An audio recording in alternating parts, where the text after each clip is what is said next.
आत्मा असे म्हणतात, माणूस स्वतःच्या विचारानुसार त्याचा स्वभाव बदलत असतो. जर वेळ आणि परिस्थिती छान आली तर आयुष्य सुंदर आहे असं वाटू लागतं. जर ती जागा दुःखद घटनेने घेतली तर मग थोडे दुःख होते. टोकाचे निर्णय घेतो मग आठवतात ते गाणे, मेरा जीवन कोरा कागज कोरा ही रह गया. इट्स डिपेंड्स ऑन सिच्युएशन कोणतीही असो, पण मनाची तळमळ होते आणि आत्म्याला त्रास देतो आपण.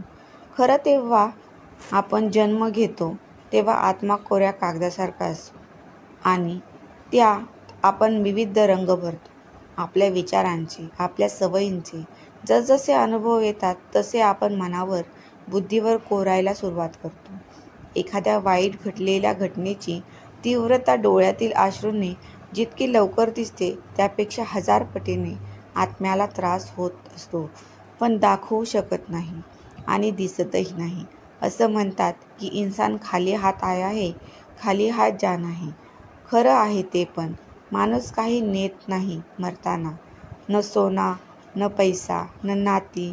सर्व बंधनातून मुक्त होऊन जातो. पण सोबत नेतो ते आत्म्यावर घडवलेले संस्कार, जे आपण क्षणोक्षणी आत्म्यास दिले. ते मग ते समाधानाचे असो किंवा असमाधानाचे. स्वतः खुश राहणं हे आपले प्रथम कर्तव्य आहे.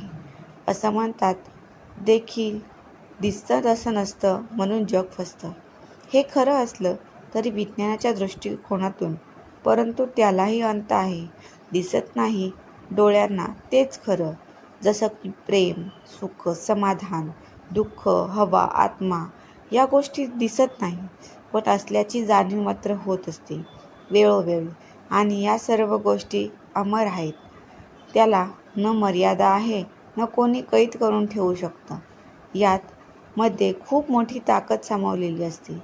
जितके सकारात्मक विचार करता तितका सकारात्मक होईल. आपण जे काही व्हायब्रेशन्स देतो आत्म्यास, त्यावर आपला रिझल्ट डिपेंड करतो. बी पॉझिटिव्ह, स्टे हॅपी. शेवटी एक पेनात शाई असली की कोऱ्या कागदावर लिहिता येतं. अन सकारात्मक विचार आणि योग्य समज आली की आत्म्यावर संस्कार घडवता येतात. मित्रांनो, तुम्हाला कथा आवडली असेल तर चॅनलला लाईक आणि सबस्क्राईब नक्की करा. धन्यवाद.